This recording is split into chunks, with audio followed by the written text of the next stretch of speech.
得你要傳揚即係中華文化呢一個即係家鄉嘅市集咧，係一個傳揚中華文化係好好嘅一個平台同埋一個渠道咯，係咪？你點睇有市民悼念6·4俾警方帶走啊？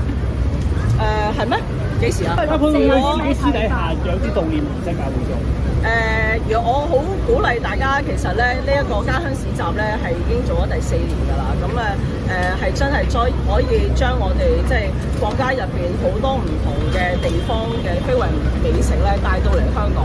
咁呢一個咧係俾我哋香港市民係一個好難得嘅機會咧，係去感受到我哋即係家鄉嘅美食啦。因為其實即係中國人有一句説話咧，就係即係所有嘢基本上就喺飯台上邊㗎嘛，係咪？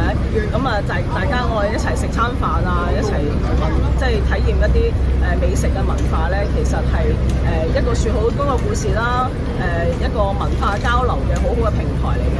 會取代咗其實市民悼念6·4嗰個即係基本法嘅集會啊。嗱，市民有自己市民嘅自由嘅，咁我相信市民自己喺任何地方、任何嘅方式，我覺得市民基本法係保障咗市民有任何嘅自由。